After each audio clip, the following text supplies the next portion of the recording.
Hi, I'm Rhonda Kelly, and I am pleased to be able to present to you today on stress, what it is, and how to manage it for a better life. This presentation comes courtesy of the Oshkosh United Way. I am very grateful to have had this opportunity and would like to share a little bit of my background with you. I served in fire and EMS for more than 20 years, starting out for 4 years in the Antarctic working on icebreakers, proceeding to become a volunteer EMT, then a career EMT in rural Colorado, then moving on to become a career firefighter paramedic for 17 years. On the side, I worked as a nurse in an ER and in a psych ER. Across all of these occupational cultures, I discovered a commonality that arguably the single greatest exposure over the course of our jobs, as is true for many caregivers, whether you are a caregiver for your children, for a sick or an elderly family member, if you have another occupation that requires you to be present consistently for others, we find that stress injuries are really common among all of these professions. In fact, they are the most likely injury in any of these professions. We'll talk a little bit more about the pervasiveness of stress injuries across all society. The great news is, now that we understand this, we are really empowered to make an impact, to make a difference in our lives.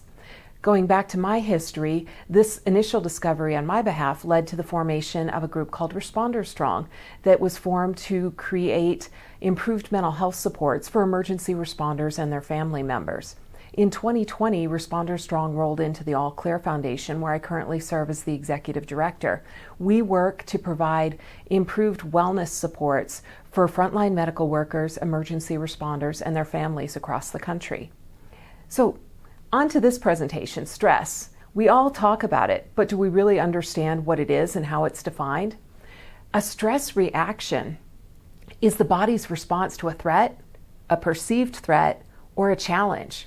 Stress itself isn't bad. In fact, it's designed to help us and to protect us in our daily lives, whether it's from an actual threat or from a perceived threat. It's designed to prime us to respond, to keep us safe. Again, it's not always bad. It's actually motivating, and it's necessary for us to have a stress reaction to manage difficult situations. One thing that I find particularly interesting is that perceived threat statement, and we'll talk about this a little bit more. But all threats don't necessarily have to be real or external to trigger a stress response. What's playing in our minds, whether we're replaying an argument, a near accident, or it's our own self-talk, talking to ourselves. When it's negative, when it's emotionally impacted, we do trigger our own internal stress response. So oftentimes, even when the stressful external event has ended and we're no longer in danger, we continue to amplify that stress reaction just through our own thoughts because we're not aware of it. Again, this is a point where we can really take charge and have some control over how much stress we experience on a daily basis. So I mentioned a certain level of stress is required for performance in demanding situations, whether that's your job performance, whether it's showing up in a personal relationship, or if you're an athlete, the starting line. What you experience in your body at the starting line is the stress reaction, the increased heart rate, the increased blood pressure, the increase in muscle tension. And without these things, we can't perform to our best. But stress, it isn't all on or all off. There's a curve, an inverted U for our stress. If we don't have enough stress, we're under-aroused. We can't perform well. Conversely, if we have too much stress, we're fidgety, we're jittery, we're agitated, and we really can't perform well either. So there's truly a sweet spot in the middle, and this changes for each situation. We want to have the optimal amount of stress, of arousal that we need for the moment, but when that moment's passed, we need to be able to shut it down, to relax, to recover. When we talk about stress, and you'll see in the slides here, it's not just a human reaction. It is common in all mammals. We are wired this way. And if you look at these pictures, the big cat and the antelope, which one's experiencing a stress reaction? Well, you've probably guessed it. It's a trick question. They both are. This is the sympathetic nervous system response, and this is usually what we're talking about when we talk about stress. This is the fight or flight, and also freeze is an option, response of our body to an immediate threat to us. In this circumstance, the cat's hungry, the cat wants food, so the cat's in survival mode, hyper-focused on the antelope, lots of blood flowing, cat's blood pressure is up, The vision, the pupils are dilated, but the focus of the vision is very narrow. It's only on the prey, not paying attention to the periphery. Same response is being experienced by the antelope, but the antelope just doesn't want to be eaten. The antelope doesn't want to be prey. Again, the muscles are tense, the blood flow is high, respiratory rate is high, bringing more food, more fuel, more oxygen out to those muscles.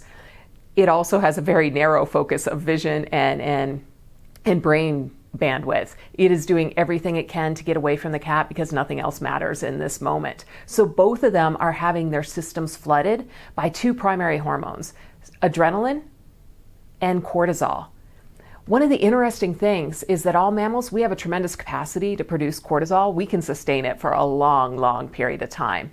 Adrenaline, not so much. Adrenaline is designed for these short bursts like this. Here, 30 to 60 to maybe 90 seconds at most, this is over. And then both go to a recovery mode. Alive or dead, but both recover. This isn't the type of stress, though, that we experience in modern life. This is what our systems were wired for. But when you look at the autonomic nervous system, that's our entire nervous system, and it's autonomic, it's automatic. We don't have to think about it. These are the things that just naturally happen in our bodies. We could train them to a certain extent, but we can't overcome this signal. So when we look at that fight, flight, or freeze response, what we call stress, the sympathetic nervous system, it is designed for our immediate survival in the moment. We get that increased muscle tension, decreased blood flow to our digestive tract. When we are in this survival mode, our nervous system says, we don't have to worry about feeding you. You're not going to starve. There is a bigger threat right now. Also, the nervous system says we don't have to worry about your immune system because what's going to kill you in this moment isn't a virus or a bacteria. It's the immediate threat in your environment. I mentioned the narrower focus, the increased heart rate and breathing, and all of these are designed to help us escape the immediate threat. I mentioned freeze. Freeze is actually a survival instinct also in certain situations, like for humans, when being attacked by a bear. That's the recommended response. You can't outrun it, you can't outfight it, but if you play dead, there is a really good chance that it's going to lose interest and go away, and that you'll be minimizing the danger that you sustain. Obviously, that works great in that situation. Other situations in which we've all seen the freeze response, squirrels running out in front of cars, doesn't really work well in that situation. The interesting thing is that in any given moment, any given stressor, we don't really have the choice. Our nervous system chooses for us. Do we fight? Do we flee? Or do we freeze up in the moment? So all of this is autonomic. It's automatic. So the stress response, this, which is called sympathetic, our pupils expand, we get faster breathing, our heart beats faster, and our gut shuts down. The calming system, the balancing, what we really want to decrease our stress after the stressor is passed, is called the parasympathetic nervous system. It's also known as rest and digest or feed and breed. These encompass the responses that occur when the body's at rest, and especially after eating, including salivation, lacrimation, which is tear formation, urination, defecation, digestion, the whole process, and sexual arousal. So in the parasympathetic nervous system, when it is dominant, our pupils shrink, our breathing slows down, and this in itself sends a message back to our brain that everything's okay, that we're safe. Our heart slows, and our gut becomes active. This is when we start to digest our food. This is when our immune system comes back online. This is when we're able to sleep. So these two should be in a balance. Unfortunately, what we're seeing in modern life many times is the parasympathetic, the calming reaction. Our society isn't really set for that. Unless we force ourselves to calm down, to switch off the dominance of the stress response and bring ourselves back to a baseline, we can suffer the impacts of chronic stress. And it's really the cumulative stress that we're seeing impact us as humans.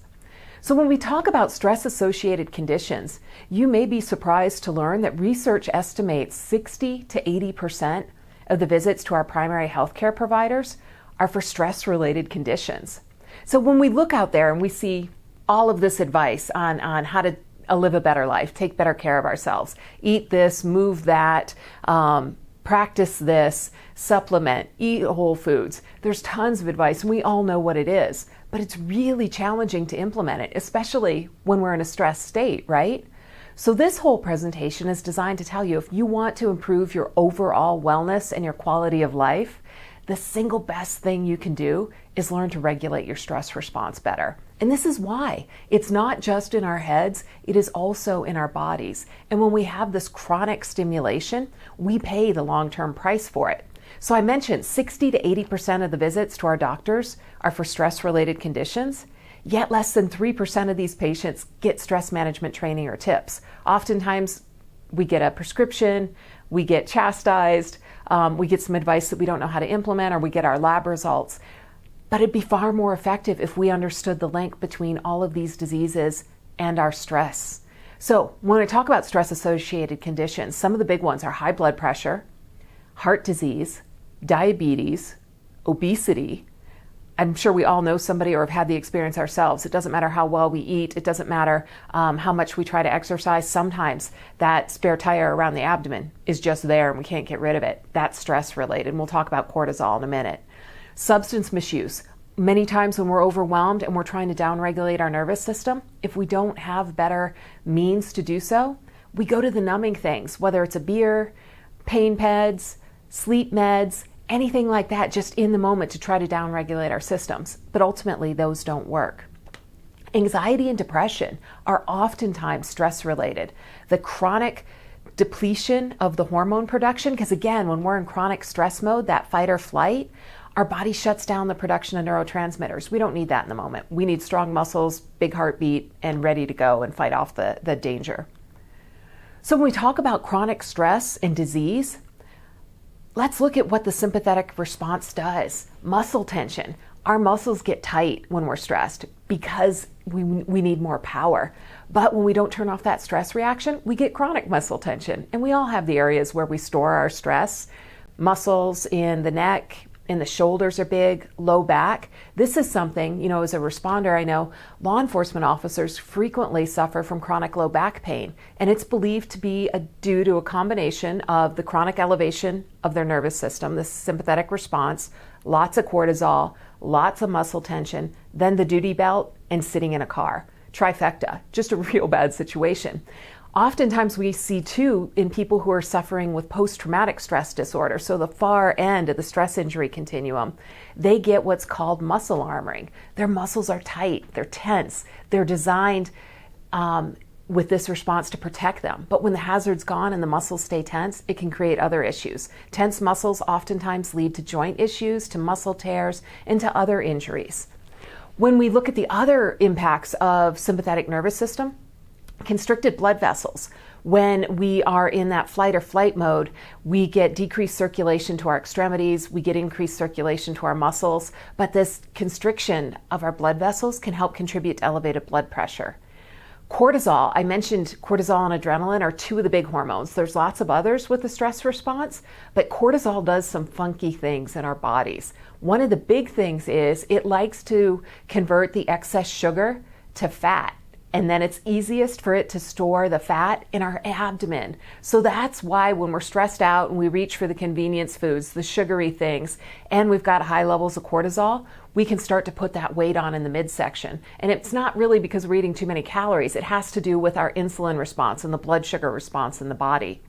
Again, when we're stressed out, we don't have the capacity to go and, make a salad, grill a steak, eat healthy, do the whole foods, even though we know we should. But lots of times we reach for the comfort foods, the junk foods that are readily available. Again, we reach for alcohol, pain meds, sleep aids. Not only do those not help downregulate our system, even though we're trying to, but they interfere with things that do, like good sleep and exercise. Digestive disruption. I mentioned when we're in this high stress reaction, the blood flow gets cut down to our stomach, to our intestines, and also to our liver and our pancreas, the organs that produce digestive enzymes. Irritable bowel syndrome, gassiness, decreased nutrient absorption. All of these can happen solely because of the stress response. Decreased immune function, I mentioned that. When you're in a stress response, you're not going to get killed by the virus or the bacteria. It's the outside physical threats. So your body interprets that and shuts down your immune system. Ever had the experience where you're really stressed out, you're working, you finally get on vacation, and 2 days into it, you get sick? What's happening is your immune system's been depressed, and now that you start to relax and you start to recover, your immune system kicks back awake and says, oh, hey, look at all these internal threats, viruses, bacteria, bad cells, whatever it is, and it fires up its immune response. you get the symptoms, and now you're sick, and it sucks. Disrupted sleep and circadian disruption. When we get that stress response, if we're not able to downregulate our nervous system, it interferes with our sleep quality. So oftentimes we maintain this hypervigilance of the stress response because of where we're functioning in the brain, and we'll talk about that in the next segment. And it prevents us from dropping into the deep sleep, which is where we get physical recovery, and from dropping into REM state, which is where we process memories and we get the emotional and the psychological benefits. Research has shown that this circadian rhythm disruption, this disruption of our normal sleep cycles, is a known carcinogen, so it can contribute ultimately to the development of cancer. And we see this in the emergency response world, the fire service in particular, where the job exposes firefighters to a lot of external carcinogens in soot and in smoke.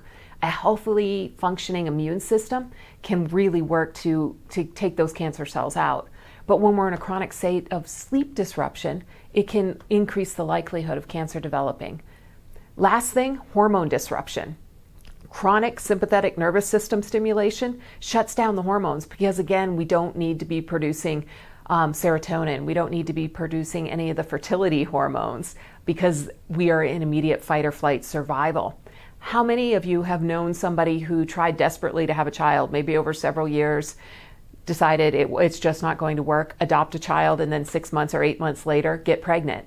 Many times that's because the stress, the stimulation has been removed for them. Their body comes back online. They're starting to produce the hormones that were suppressed by the chronic stress.